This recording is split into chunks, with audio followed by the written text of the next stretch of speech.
Bonjour, nous sommes le lundi 5 janvier 2026 et le sujet est GPD Win 5. On en avait parlé il y a quelques mois. C'est une console portable avec un APU AMD Ryzen 9 AI Max Plus 395, le top du top de la série 300, pourvu d'une partie iGPU Radeon 8060S équivalent à une RTX 4070 de laptop, donc le top du top. Je vous en avais parlé il y a quelques mois et que ce genre de console portable ultra premium coûterait dans des configurations les plus élevées plus de 3000 €. Nous verrons ça par la suite.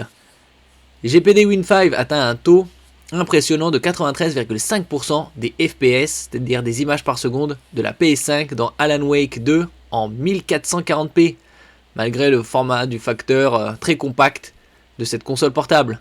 N'oubliez pas de vous abonner pour plus de news sur le monde de la high-tech ainsi que les bons plans, également sur mon Twitter et en description sous toutes mes vidéos. Vous pouvez les retrouver dans mes playlists et voir mes articles sur mon blog, tous les liens seront en description. N'oubliez pas de mettre un j'aime, un commentaire, de partager et de cliquer sur les liens en dessous de mes vidéos pour soutenir la chaîne.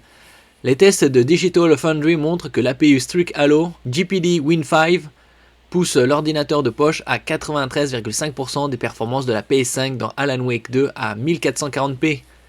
Délivrant environ 52 images par seconde contre 55 pour la console.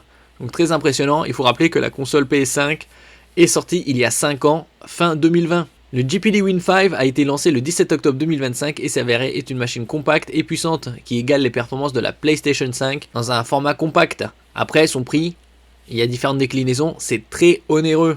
Et quand je dis très onéreux, c'est plusieurs milliers d'euros, surtout avec l'augmentation des prix de la RAM. Le GPD Win 5 est équipé du processeur AMD Ryzen 9 AI Max Plus 395 de la famille Strix Halo, le top du top dans la série des 300.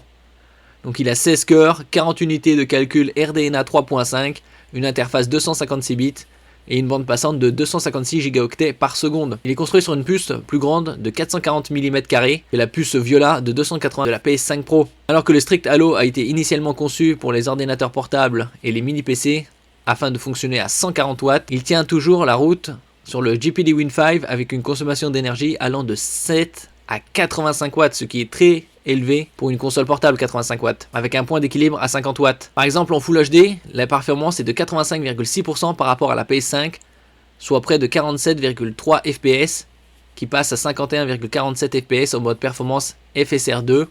La PS5 quant à elle atteint 53 FPS à 1440p en mode performance lors du même test de stress.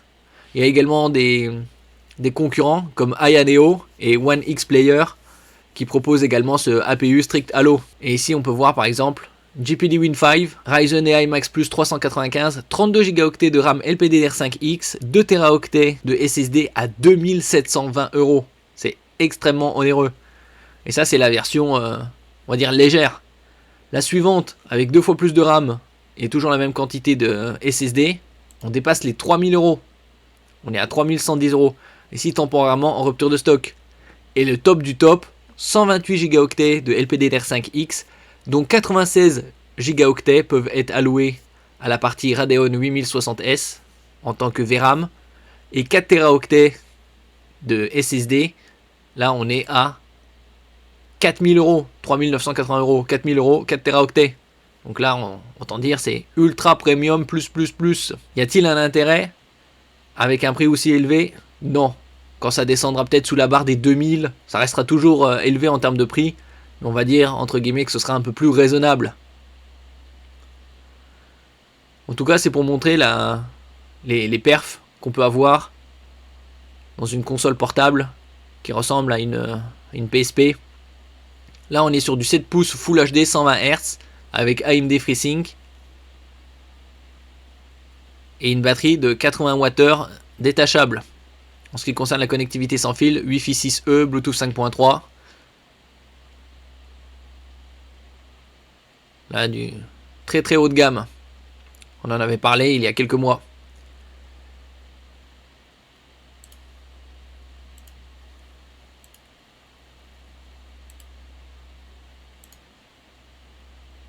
Alors gaming intense 2 heures avec la batterie, en modéré 3 à 4 heures et en light, en léger 6 heures avec la batterie.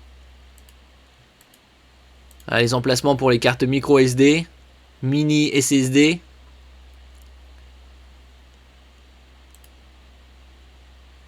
Merci pour votre écoute et à la prochaine.